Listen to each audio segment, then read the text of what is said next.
Friday morning. I hope you had a marvelous Merry Christmas.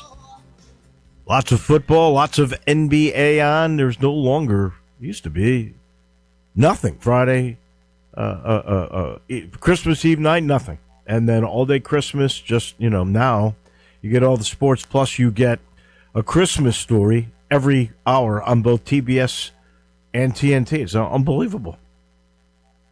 I wonder if those athletes, actors, I know Scotty Schwartz, who plays the kid whose tongue got stuck on the pole. He comes to visit Jerry Lawler a lot. So I've had several occasions to chat with him. I hope he gets residuals for that. I really do. Because I can't believe they just continually play that in two different national networks over. And I love this. I love it. I love It's a Wonderful Life. They had that on NBC on Christmas Eve night as well. Anyway, hope you enjoyed it. We got football today. We are going to make our picks here in just one moment. There certainly is a lot going on. We will talk NBA with Andy Schiffman. That comes up in the next segment, and there were plenty of NBA games yesterday to talk about. That is for sure, including what Nikola Jokic did, a triple-double with 56 points and 18 points in the overtime. They were down in the overtime. He brought them back. He had 18 points. And I can't imagine anybody right now not getting the MVP. We'll ask Andy Schiffman about that. But that seems to me to be pretty clear. He is the MVP, at least a third of the way through this year. 3 bowl games today. One that really matters, of course. That's the Cotton Bowl, Miami at Ohio State. We make our pick in just a little bit tomorrow. The big ones, Oregon, Texas Tech, Alabama, Indiana, and Ole Miss and Georgia. It looks as if it's Kyle Whittingham. And I don't know if this has been the plan, waiting for Whittingham to get through with his bowl game, because this is funny. Whittingham is the longtime coach at Utah, 21 years. All he's done in 21 years is win 177 games, lose only 88. That's 67%. In other words, he wins 2 out of 3. The guy had a 13-0 season in 2008. He's always had these very physically sound teams, and he's done that everywhere he's played. Because Utah, while he's been at the helm, has been in the Mountain West Conference. They've been in the Pac-12 Conference, and now they are in the Big 12 Conference. And they had a good year again this year. He stepped down, and he kind of laughed and said, no, I'm not retiring. I'm entering the transfer portal. Now, when he made that announcement, I'm pretty sure it was after Sharon Moore had been fired. Do you think, Landon Schmidt, and Merry Christmas to you, do you think that Michigan has known all along they were just waiting and playing it coy because everybody's got DeBoer going, or they've got somebody going there, that they just sort of had identified this guy and they weren't going to say anything until he was done with his game? It's kind of hard for me to say. I think I would like for that to be the case, especially with how crazy the whole coaching carousel has been and how everything got settled with all those big jobs. So this was kind of another storm after the storm had already settled with all those other coaching jobs. So you'd like to think that they had this plan in place and that, all that speculation of Kalen DeBoer would be the guy that would go over, and now he's still got continued success with Alabama. So I would like to think so, but it's really hard for me to say either other way. I thought a lot of it was a delay to fire their AD and let somebody else come in and make that pick, but you're getting late, and I think everybody that has some sort of sense, because of this crazy college football calendar, I think Michigan really needs to have a coach in place so that they don't lose a lot of the players that are already on the roster. They love Michigan. They want to stay, but they're not going to stay if they don't know who the coach is, especially if other schools are enticing them with NIL money. And you can bet your bottom dollar, if you're a starter at Michigan, there's plenty of schools that are going, You don't even know who your coach is going to be. Come with us. We'll give you $100,000 or more, and be our guy, and we'll play you right away. So I think it behooves Michigan to get their guy, and Whittingham would be a great pick, I would think. I just am curious as to the way the timing on all this works. Speaking of timing, 21-0, Cal pounding your Hawaii Rainbows. Now, did you ever think there was a comeback in them like this? Well, when it started, I was obviously very sad because one, Kansei Matsuzawa, who hadn't missed all year, missed a field goal to at least get us on the board. Yeah. And I said to myself, this game is cursed because we're going out there, looks like we're uninspired, looks like everything's just going wrong. And then all we needed was just that first touchdown. We needed that first little break on defense. And then you look back to the history of Hawaii football. You go back to 07 and Hawaii's great 21 comeback win against the Washington Huskies. And you go back even further to Timmy Chang's era where they had a big 21 Who's now comeback. the coach? We should now now the head coach. And it was just amazing. The whole Hawaii Bowl was the most Hawaiian bowl of all time because Nick Rolovich, who was the interim head coach for Cal, used to be the head coach at Hawaii, and Hawaii is his alma mater. They Timmy Chang and Nick used to play together, so all of that. You got Kiave Sangapulatele, who's on the other side of the ball with Cal leading it up. He was born and raised in Hawaii, so just a really entertaining game all the way down to the very end. I was amazed at the crowd. Oh, everybody was electric. I went to Hawaii. Was it COVID? So it's a few years ago to do that game. And Hawaii got COVID. And so I made a trip. I was there literally 40 hours for nothing. I did 40 hours for nothing in Hawaii. I did walk up Diamond Head. That was nice. Yeah, Diamond Head's very popular. I did a couple of live shots for Jarvis on Channel 5. I guess I got miles. Because you did. I had to fly. It was crazy. I think I flew to Dallas, and I had to go into this makeshift tent that they had. Like, they took my temperature. I had to fill out all this stuff because it was COVID. You had to wear a mask the whole time. It was a pain in the butt. Yeah. And went all that way, and then I got there, and literally 2 hours after I got there, I'm having a meal, and somebody came up to me and the game's canceled. Hawaii's got COVID. They're not going to play. Could not believe it. So I went, walked Diamond Head, came back, showered. I think we left that night. It was nuts. But I don't think that usually has the kind of first of all, it's a high school stadium. It's really a rinky-dink kind of a. Oh yeah, but you're in Hawaii, for goodness' sake. Well, it's also a temporary placeholder. Yeah. Yeah. Well, they keep saying that, but it's been a temporary placeholder for 10 years. When are they building this stadium? Completion is said to be done in the next few years around March for the new Aloha Stadium. Okay.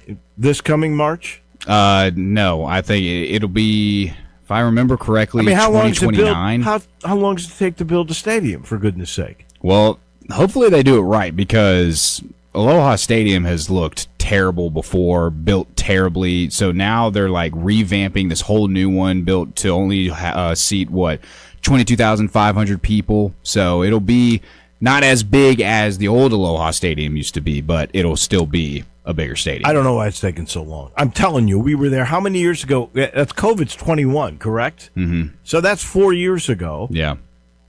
How long does it take to build that stadium? Because they were building it then. They just finalized the deal this past year. That's crazy. Anyway, a great crowd and the most unbelievable comeback. I felt so good for you. Oh, so because I know you live and die with all of those. I bleed guys. Samoan. I can't believe that both Amazon and Prime were licking their chops when the schedule came out.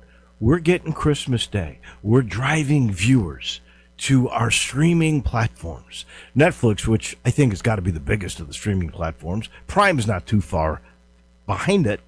They're going, look, we've got Dallas and Philly.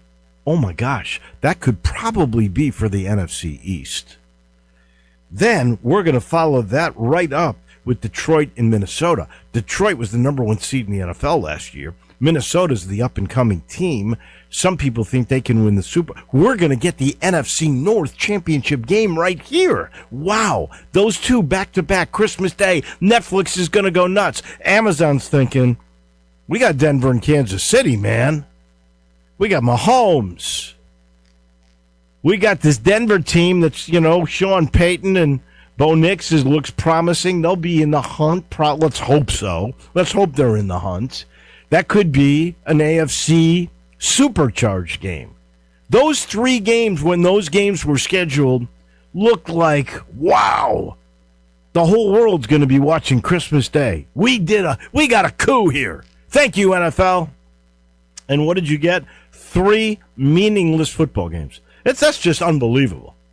That is just unbelievable. They could be that unlucky. But what weird game. So Minnesota eliminates Detroit, which just folded their tent down the stretch here. 23-10.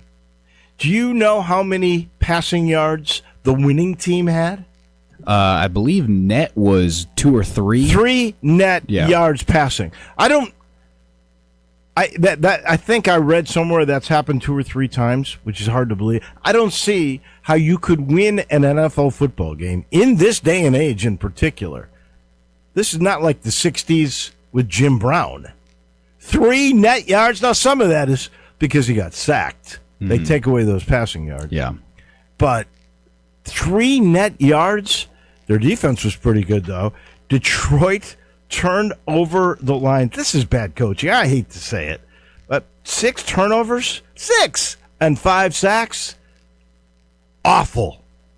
Awful.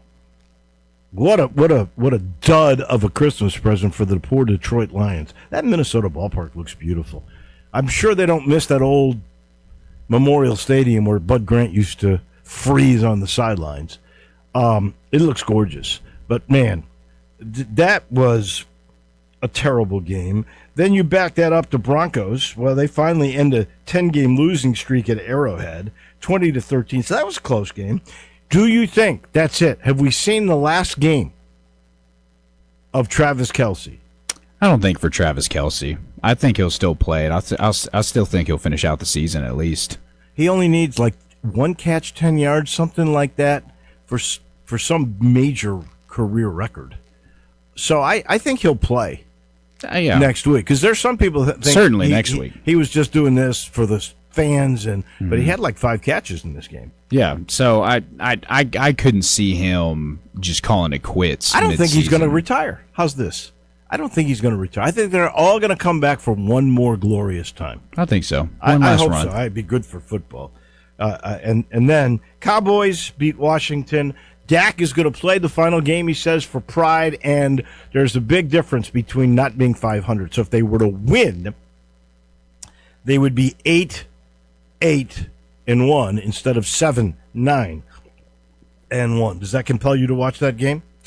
Well, I saw this post after the Commanders game of showing that Dak likes to ball out when the game doesn't mean anything. So now that the game, I guess, has some sort of significance, I don't know. Might be intriguing enough. Maybe. We shall see.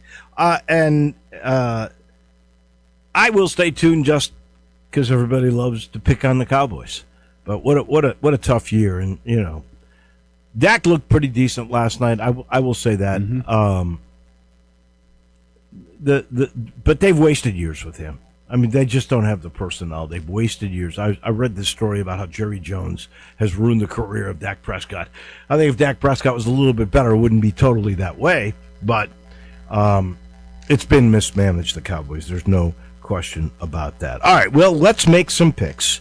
We do this every Friday, our Friday picks, brought to you in part by Landers Cadillac of Memphis. I love talking about it. Monday was such a joy talking with Kent Ritchie just about the car business. And, there is no doubt that today's cars are just great. So now, who are the people that you're dealing with? And I am telling you, there's no better people to deal with in the business. This is why they have so many dealerships. This is why they have such success. They're the best people in the car business. Landers is. And the grand opening has been a great success of Landers Cadillac of Memphis.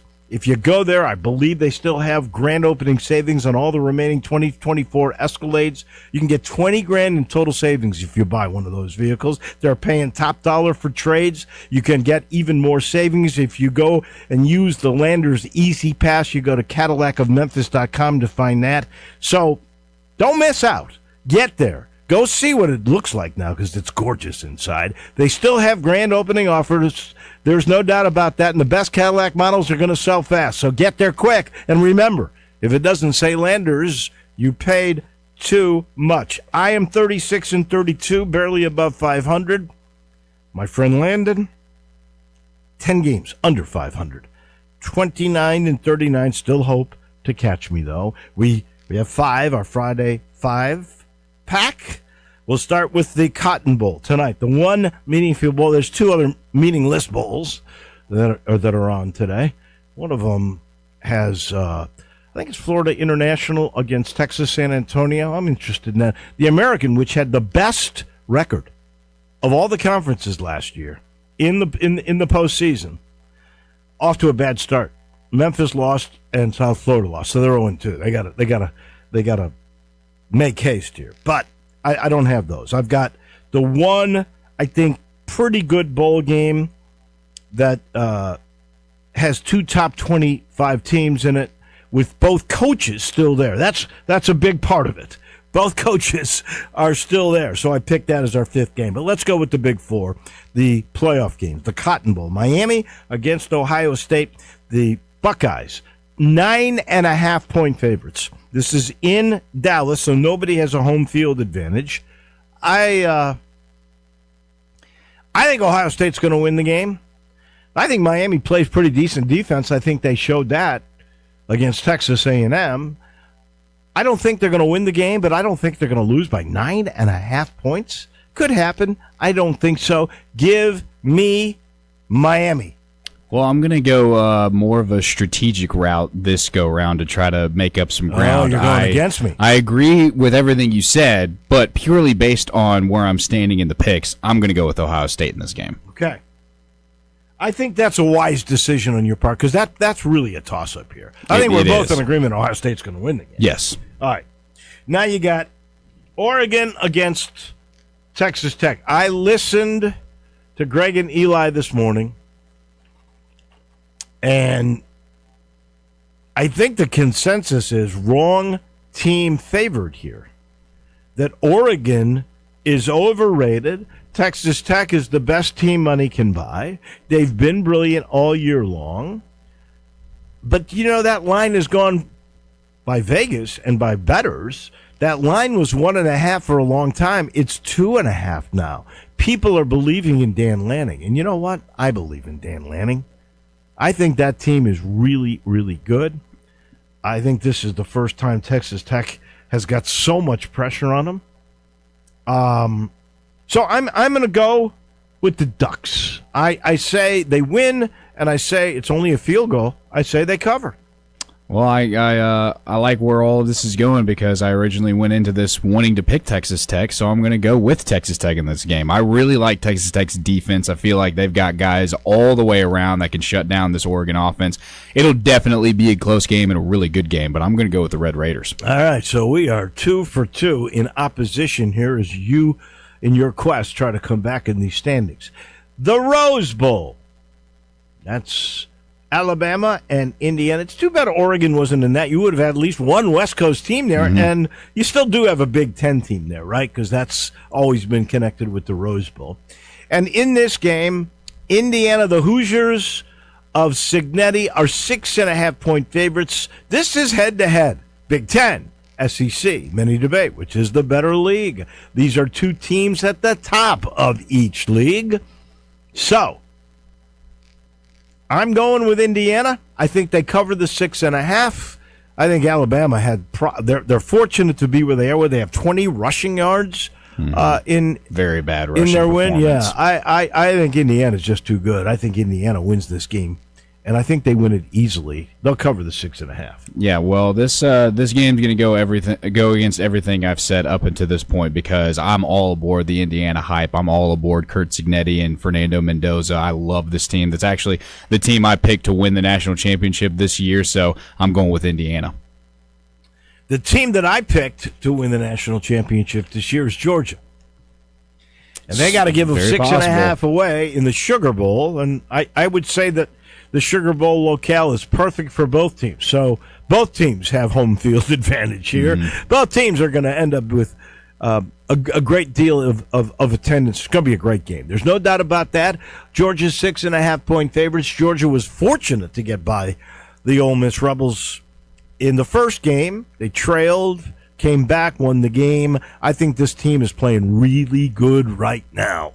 Look what they did to Alabama in the SEC championship game. I think that train continues.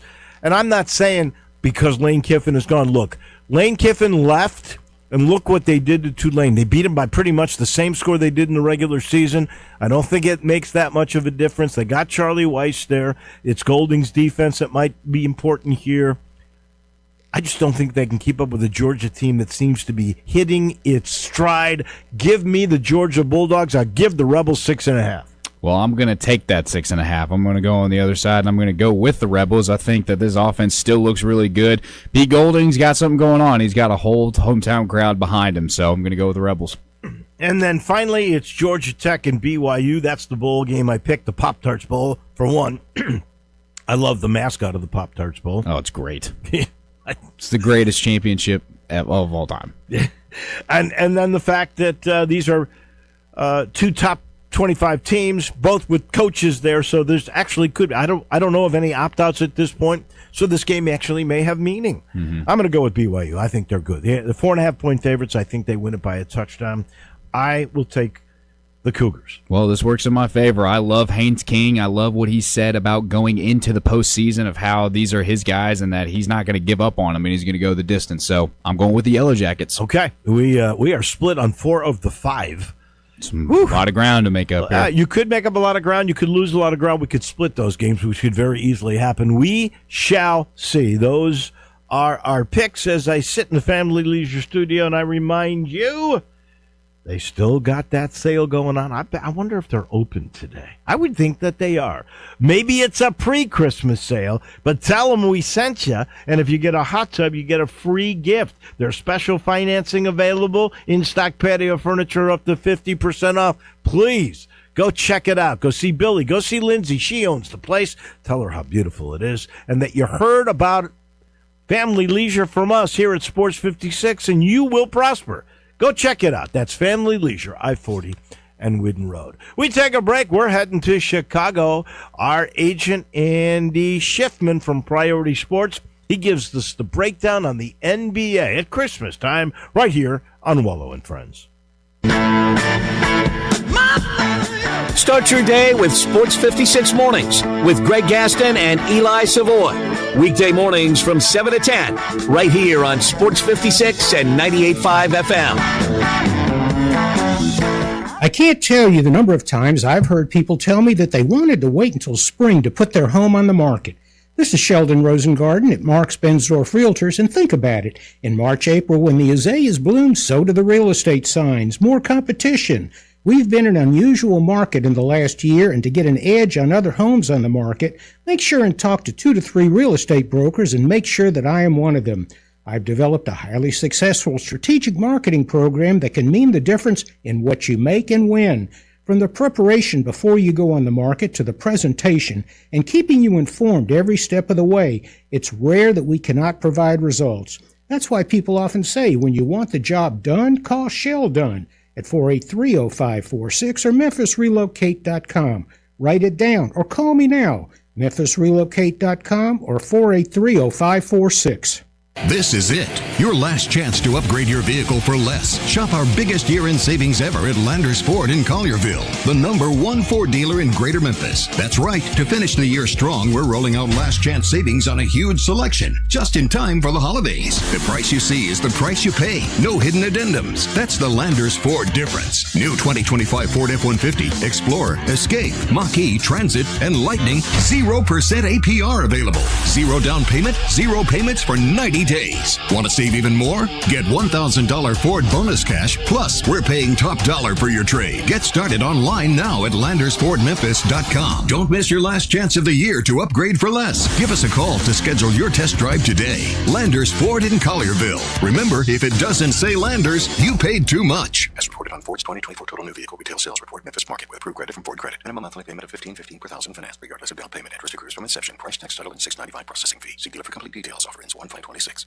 Chris Price here with Metro Builders Roofing and Restoration. Let me ask you something. Are you seeing unsightly water spots on your ceiling, in your home, your office, or even worse, mold? Have you noticed shingles missing, pieces in your yard, or signs your roof just doesn't look right anymore? Here's the facts. What you see inside usually means there's already a bigger problem above you. At Metro Builders, we don't just guess, we inspect. Our team performs a full roof inspection right on site. We take detailed photos, document everything, and show you exactly what's happening with your roof. Whether it's a simple repair or a full replacement, don't let anyone tell you it needs to be replaced when all it needs is a repair. We offer free inspections, on-the-spot estimates, clear explanations, and yes, financing is available. Before a small issue turns into major damage, make the phone call that protects your home. Call me. 901-375-1717. That's 901-375-1717. Or check us out online at metrobuildersmemphis.com. Metro Builders Roofing and Restoration. We don't just build, we build world class.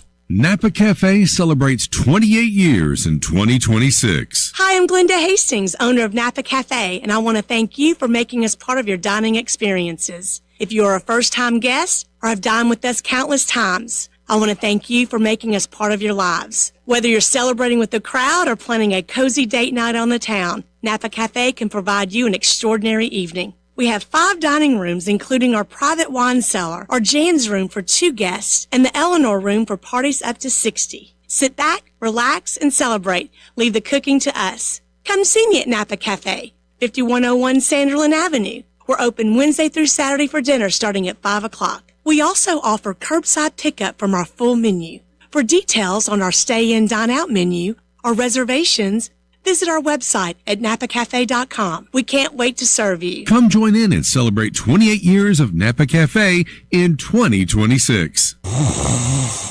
Sound familiar? At Mattress Firm, we understand there are many problems that can keep you up at night, like snoring, aches and pains, or sleeping hot. Our sleep experts have the unrivaled know-how to match you with a mattress that can help.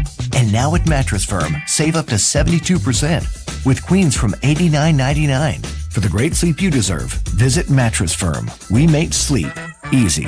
Restrictions apply. See store or website for details. By golly, be jolly. Give the gift of entertainment. Malco gift cards and their gourmet popcorn are perfect gifts for making memories this holiday season. Shop online at Malco.com or in the app. Happy holidays from Malco Theaters. Now back to Wolo and Friends on Sports 56. Here once again is the voice of the Tigers, Dave Woloshin. We head to Chicago. Our agent from Priority Sports, that's Andy Schiffman. Happy holidays, Andy. Hope you had a great Christmas. We had 5 Christmas games from the NBA. I even saw LeBron go, "We own Christmas." I think that was kind of a swipe at the NFL for having 3 games on Christmas Day. But do you think the NBA philosophy of all those games on Christmas Day is good? Do the players like it? Good morning. Morning, Dave. Happy holidays as well. Yeah, players love it. I can tell you that much. It's a time where a lot of their family members can be in their respective cities, whether it's a game they're playing in on Christmas or a game right after. Families love it. So, look, I think it's great. You had 5 great games, as you alluded to yesterday, for the league. I don't necessarily know if the NBA owns Christmas. I think you could just, again, if you're a big NFL fan, then you're going to make that argument, obviously. So neither here nor there. And then, Lakers go out there and get smacked by Houston, obviously, which was kind of humorous after he said that. But all in all, I think if you're a basketball fan, like I always get excited for Christmas Day basketball, and I'm glued to the TV all day watching those 5 games. And I think the best thing that the NBA has done, and that they continue to do every Christmas, is highlight the superstars. You're promoting and putting these guys, the team that fans around the world want to see on a platform on that day. And I think that they will continue to have success by doing that. I agree, but I don't think anybody can own anything if the NFL is involved.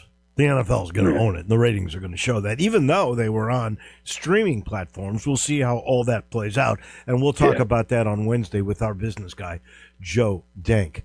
In the meantime, you mentioned stars. How about Novak Djokovic? Tennis. Nikola Jokic. I mean Nikola Jokic. Excuse me. Yeah. Novak Djokovic. Gee, me. I'm not talking tennis right? here. Yeah. The Joker had 56 points in a triple-double. I mean, that's just unbelievable. 15 points. 22 for 23 from the free throw line. Wow. 16 rebounds, 15 assists, 18 points in overtime. That breaks the record of 17 that was set by Steph Curry. I guess my question for you is there a debate? Is not Joker the best player in the NBA? Is he not the MVP? I think he has to be. I mean, again, it's all, flavor of the month, right? Like you asked me this question again in February or at the end of the season, it could be a different answer. I mean, I think when Wemby gets inserted back into the starting lineup with the Spurs, because keep in mind he's coming off this injury, so they still have the guy coming off the bench, and look at what they're doing, which we can get to in another conversation, the Spurs. But I think right now, despite there being a lot of really high-level talent who you could make an argument for, to your point, I don't think you can put anyone ahead of Jokic. The Nuggets are 22-8, and they're just there every single night, and he's doing this every single night. We talked about it last week on the show. I can't find a more all-around, more valuable player to his team than Jokic. And there's going to be guys that are going to go out there, Tyrese Maxey, scoring the heck out of the ball. There's going to be guys, Luka obviously, scoring the heck out of the ball. But again, what he means to his team, yes, he's capable of dropping 40-plus points on any given night, Jokic is, but it's what he's doing exactly what he did last night, making everyone around him better, and they're winning.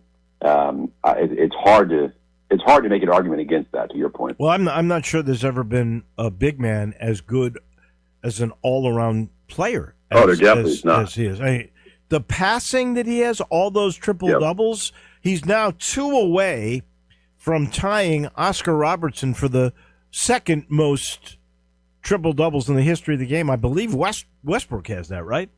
I think so. And he's averaging a triple-double. And you look around at other teams, again, this is a snapshot here on December 26th in the NBA. The only other teams around the league right now, Dave, that have a better record than Denver, Spurs, okay, you can make the argument for Wemby like we talked about. I don't think he's quite there just yet. SGA and the Thunder, who feel like 2 weeks ago were 24-1, and now they're 26-5, and mostly at the hand of the Spurs. And SGA is the reigning MVP for sure. But again, what you're talking about and just how you make your team better, doing anything and everything beyond just scoring. And then you got the Pistons, who have surprised a ton of people. Do they have an MVP candidate on that team? I don't believe so. But it's hard to argue that someone from the Pistons starting lineup is not going to be in the mix. Is it Cade Cunningham that maybe will get some MVP votes if this continues? Is someone on that roster going to get most improved player, sixth man of the year, et cetera?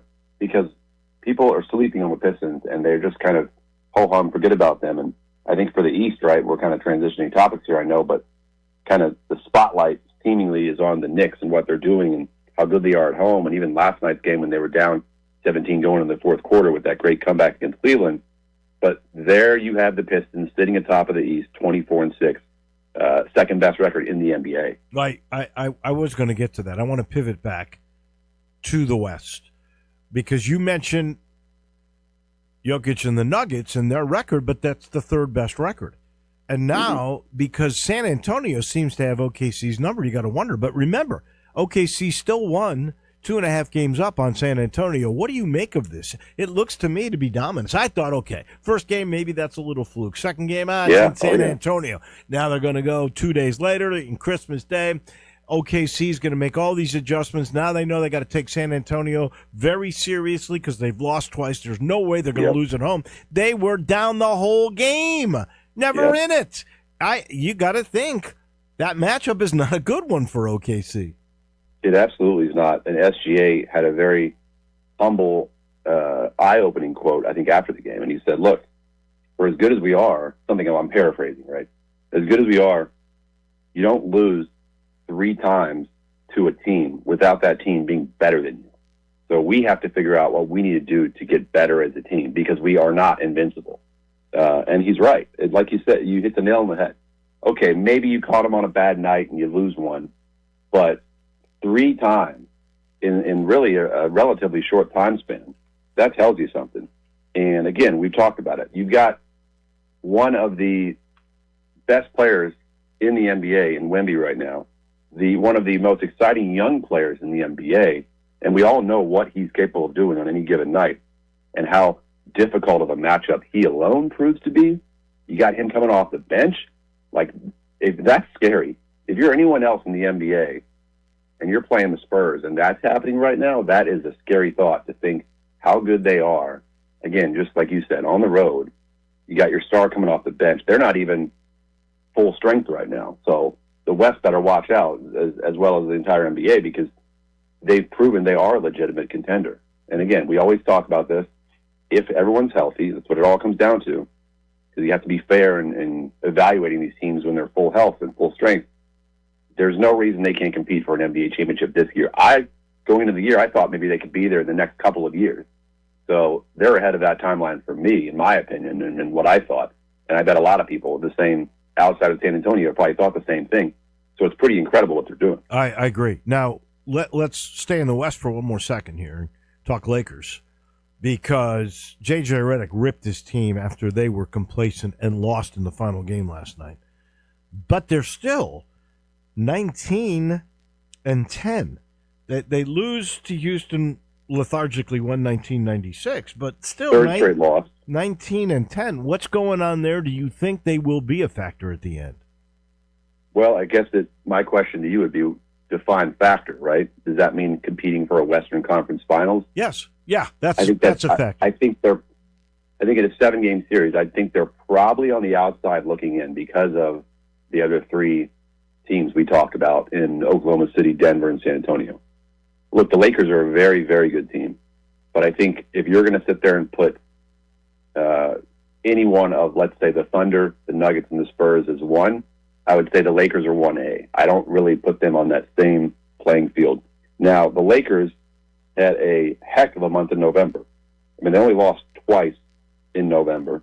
They played a lot of teams that they should have definitely beaten on any given night.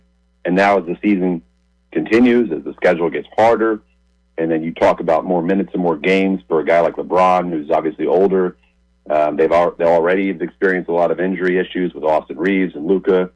So I think that the rest of the season will be very telling for the Lakers. And look, I think things will even out now. I mean, I don't really see them climbing into the top 3 at this point, barring any injuries from those top 3 teams we talked about, Dave. And then again, you can't forget about some of these other teams in the West, like Houston. I think at the end of the day, Houston's going to figure it out. They're 18-10 right now. They had a dominant win against the Lakers last night from start to finish. And I'm not counting them out to, having the ability to climb into the top 4. You talk about Minnesota, they've been on a tear lately. I mean, they lost a tough one last night in Denver, but overall, they've been playing some great basketball recently. And then you get to the bottom of the West, you talk about Phoenix, Golden State. I'm not a buyer in them. Phoenix is overachieving right now. I would be surprised if Phoenix is even a top 10 team by the end of the season. And then you have the Grizzlies, which I'm sure you were going to get to at some point. Yes. When they're healthy, they're playing better. When they are all healthy. When have they been healthy? It's amazing what their record is still 9th. It really is. Absolutely. Honestly. If you can compete, which they're doing, right? They're doing. They shouldn't have lost the Wizards at home last week, but, they go out there and they win on the road in Utah, and they got a tough one tonight against Milwaukee with no Giannis, but also no Ja, no Zach Edey. So should be pretty competitive tonight. But again, you just have to compete and then hope that, look, let's just call it after middle of January, let's say, you can get a fully healthy squad. Hopefully sooner. I'm just using that as a target date, being conservative.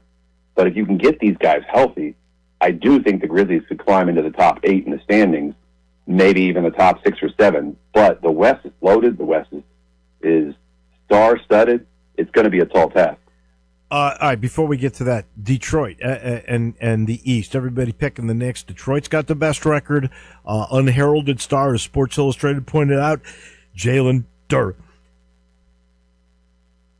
former Tiger. Yep. What's your sense of Detroit, and could they win the East? They're proving to me they could win the East.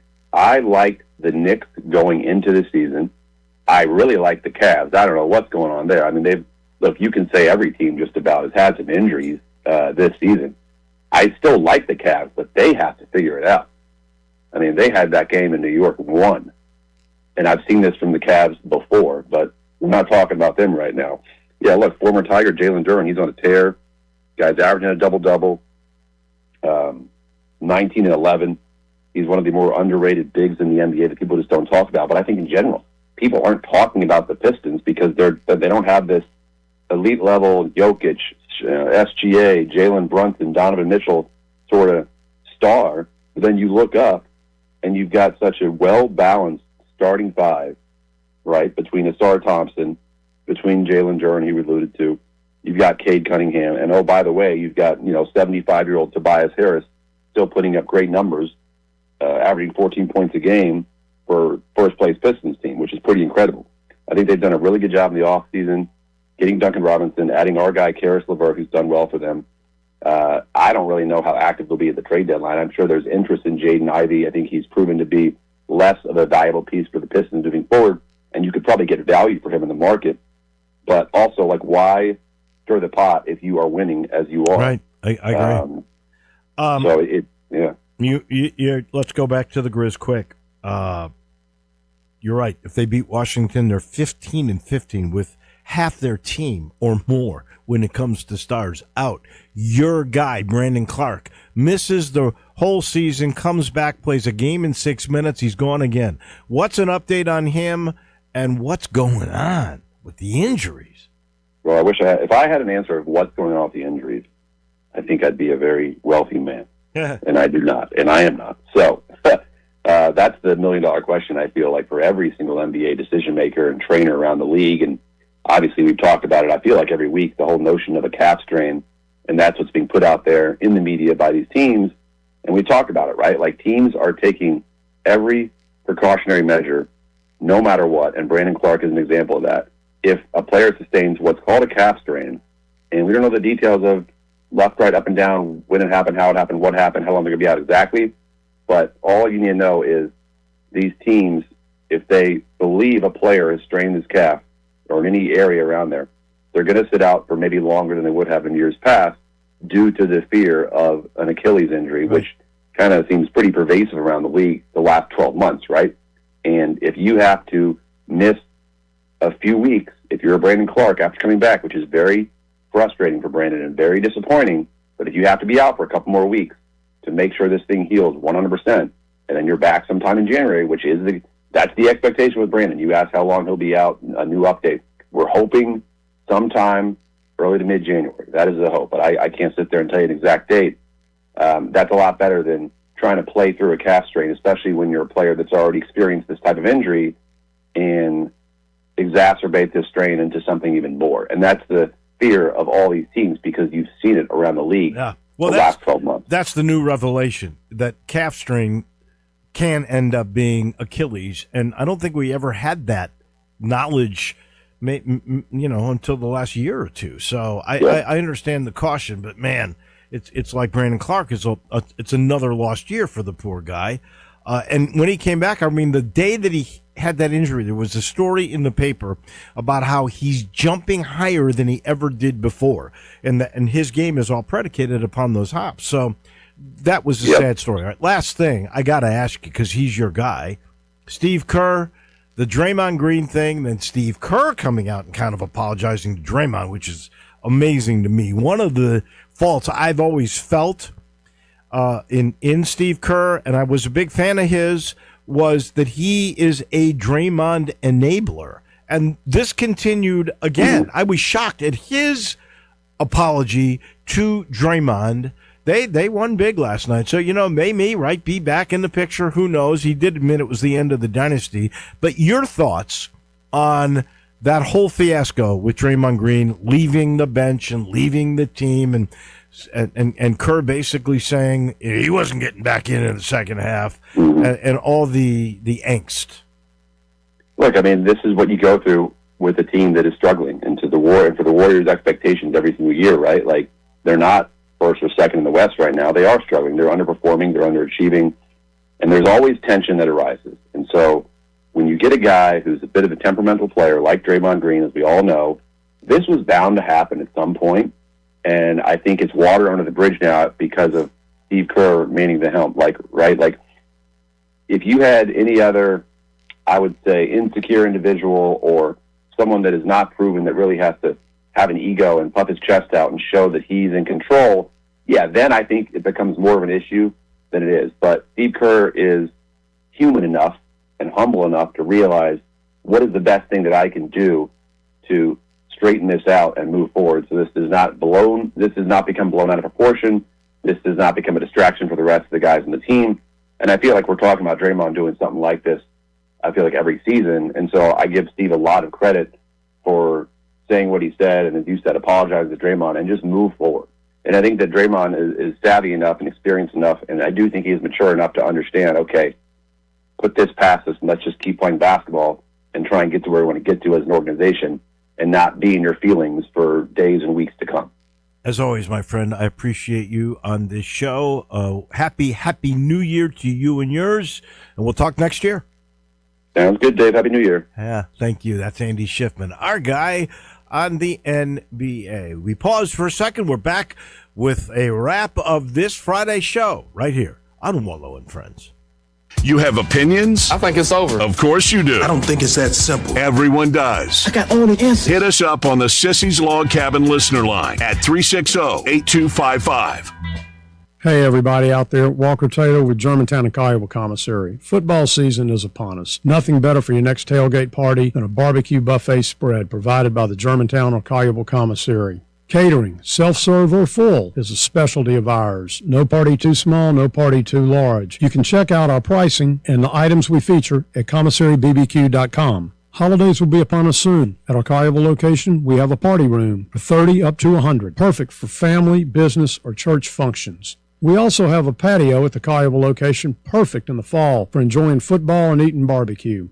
Monday through Friday at the Kiowa location, we also offer an all-you-can-eat buffet featuring barbecue pulled pork, ribs, fried chicken, and catfish. Each location also offers a $10.95 lunch special, a sandwich, a side, and a drink. Please come visit us at the original in Germantown by the railroad tracks or our new location in Kiowa at Houston Levy and Poplar. And as always, go Tigers go.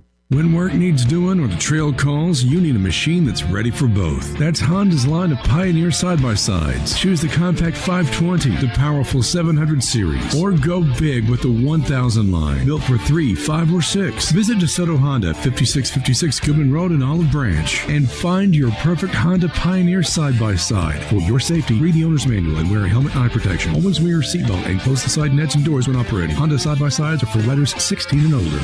With other language learning apps, I was just playing games. I wasn't really learning. Babbel's different. Babbel was designed by over 200 language learning experts to be the most effective way to learn another language. Every time I open the app, I can choose to work on my writing, speaking, or listening. And it saves my mistakes for me to review, so I'm constantly improving. Before Babbel, I thought I just wasn't good with languages. But now I'm speaking French. Tout ça, c'est grâce à Babbel. Save up to 50% on your Babbel subscription when you sign up at Babbel.com. Babbel.com. Hi, fellas. It's Bill Russell at Russell Brothers Fine Jewelers, and you cannot wait much longer. It's time for action, and you've got to make some decisions now. What are you going to get her? What's going to make her happy? Where are you going to get it? Well, let's make it simple for you. Come see us at Russell Brothers and look at some of the most beautiful jewelry you can find. Look at diamond rings. Look at stacking bracelets or stacking rings. Look for magnificent gold and gemstone earrings, diamonds, sapphires, rubies, emeralds, and so much more. Let us show you our almost endless options. I promise we can put a smile on her face. For over 40 years at the same location, we've been helping Memphis men make those important decisions. Come let us help you figure it out. Russell Brothers Fine Jewelers, where service, quality, value, and integrity are our values. Come see us at 4646 Poplar at Perkins. Russell Brothers Fine Jewelers. At Jason's Deli, when you're dining in or picking up curbside, you can expect wholesome food and no surprises, just delicious sandwiches, crisp salads, and quick quality meals made with the freshest ingredients and no artificial trans fats, MSG, high fructose corn syrup, or artificial colors and dyes. Around here, a lot of thought goes into what we put into our food and what we take out of it, because you're not just taking a bite, you're getting a taste of who we are. New items are constantly being created to expand our menu for all tastes and special diets with vegan and gluten-free options available. Convenience and on-time delivery you can count on. It's just a click away at jasonsdeli.com, so whether you need to feed 5 people or 5,000, the team at Jason's Deli, they have the credentials and the commitment to keep you satisfied. Freshness is nearby at Jason's Deli with locations at Ridgeway in the Park Place Center, Poplar and Highland, Germantown Road in Cordova, and on Goodman Road in Olive Branch. Jason's Deli. It's wholesome food and no surprises. Now back to Wolo and Friends on Sports 56. Here once again is the voice of the Tigers, Dave Woloshin. We got a very short segment with Jonah Dillon because honestly I did not think Jonah Dillon was going to be here with us. Happy holidays, Jonah. I hope you had a great Merry Christmas. Good morning. Thank you. I'm in California. So okay. That was my time zones were off. That's why it was confusing, but I hope you had a good holiday as well. I'm glad you got to spend it with your family. Okay, were you surprised if Sports Illustrated did this really interesting thing, or maybe it was ESPN, I can't remember which. They graded every one of the coaching carousels. They had tiers. The top tier had Charles Huff as bottom of the top tier, but it was well above like most of, like even the South Florida getting the OC from Ohio State. Brightline, that was considered a better higher Huff, better than Ryan Silverfield by a long shot. He was the bottom of the middle tier. There were some lower tiers. Obviously, he was well ahead of that. What was your take on the grading? I think the proven track record, I think that's why you see a lot of people kind of feel like it's a pretty good, solid hire, given, I don't know, with all these jobs, kind of look at what the options are and then think about, okay, this, they went out and got what looks like the best possible candidate. There's not a lot of coaches out there that are going to be available for a job like Memphis that have that kind of a track record of winning at multiple places, right? And obviously it's a unique situation with what happened at Marshall, because he obviously goes, you don't see coaches coach at 3 different places in 3 years, right? Where they didn't get fired in one of the jobs. So I think it's interesting, but it makes sense that people are looking at it in that kind of in that vein. Yeah. Were you surprised at all that there was zero retention, not even Reggie Howard, from the current staff? Not super surprised. I think when you look at kind of the situation, obviously Charles Huff is somebody who, we heard this obviously in his introductory press conference, he has a very specific idea of how he wants to do things, and obviously he feels like it's worked at his other stops, and so he wants to come in and bring a lot of people in. Obviously a lot of people coming over from Southern Miss, you're already seeing that, and then people that he obviously knows from kind of his track record as a coach, and it'll be interesting to see where those people from Memphis ultimately land, the ones who didn't go to Arkansas. Do you think he'll bring a bunch of players from Southern Miss? I know he took a bunch from Marshall when they had that success. Part of the reason why he won so quickly at USM. How much flavor from Hattiesburg will we get with this new group? I think definitely some, maybe not as much as Marshall. Obviously with Marshall, he brought his quarterback, Braylon Braxton. He's out of eligibility, so not going to be him. You've already seen a couple of guys from Southern Miss go in the portal. Chris Jones, who was their star linebacker, one of them. I think that would be top of the list if I was making one. But I would definitely expect some players to come, especially with the assistant coaches from Southern Miss coming as well. Since they got the Old Dominion OC, do you think they bring the ODU quarterback, who's a dual. He fits the description of the kind of quarterback Charles Huff wants. I think it's definitely possible. I think that was kind of an obvious connection, right, when that news came out about Kevin Decker. I think Colton Joseph, the quarterback you're talking about, obviously somebody who's going to get a lot of interest. He rushed for 1,000 yards this year as a quarterback, so obviously he's going to be coveted by a lot of schools. Whenever you see an offensive coordinator come, you can expect the quarterback. There's an obvious connection there. You see that happen. Oklahoma did that this year, bringing a quarterback and an offensive coordinator.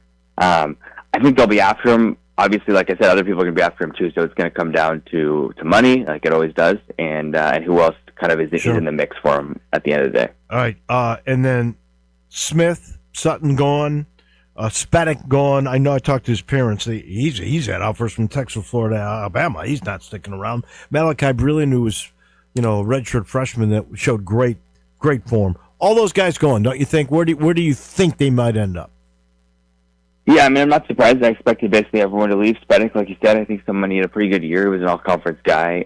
Proven trucker as a kicker. That means they're going to want you. Offensive linemen have always been really, really. If you're a starting caliber offensive lineman, you've got a big-time market in the portal. And Malachi Brilliant is someone who the Memphis staff was really high on for a long time. When he was a true freshman in 2023, They were already talking about him. Now he's a redshirt sophomore. He's played 2 years as a starter for most of the year, and I would expect him to get that kind of interest.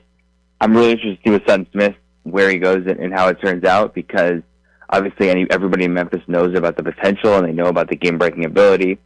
There was never a year where he did all of it, kind of, right, where he had 1,000-yard season or something like that. He's obviously capable of it, and I'm interested to see if he goes to a higher level, how he kind of turns out against that level of competition consistently. Hey, I don't believe he'd go to Arkansas because Silverfield and Cramsey used him less as the year went on. Final thing, it's say goodbye to Arrington, Maiden, and A.J. Hill, right? I mean, they're gone. Yeah, I would expect. I mean, look, it's like we hear from Charles Huff as introductory press conference. I kind of always expected that he wanted somebody with starter experience, right? And so that's why we're talking about these other transfer portal guys. Those guys are both really talented, and the belief with a lot of people around Memphis has always been that they are capable of being starters at this level. But if you're a new coach coming in trying to win right away, you're probably going to look for somebody, at least at first, who has that track record. He obviously doesn't. So I'm interested to see. I'm really interested to see where they go and if they're in competitions and if they get a shot, because both those guys are super talented and they have all the skills and the intangibles to be able to be successful. So I would expect obviously them to leave, but I'm really interested to see where they go. Me too. Next week we'll talk a little bit longer. Okay.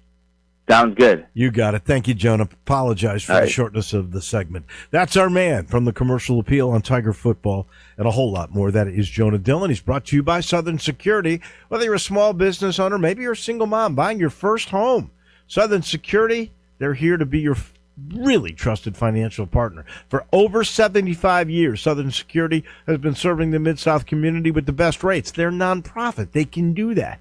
They give you the newest in technology. I've told you about how beautiful that building in Collierville is. We were there. We fell in love with it.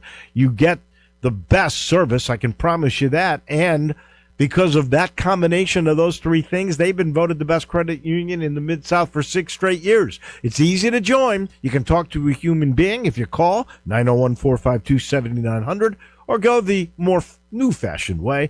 Go to southernsecurity.org. Southern Security, your home team credit union, federally insured by NCUA. Enjoy all the football this weekend. We will tally up the numbers on Monday. Johnny Radio, he comes your way next.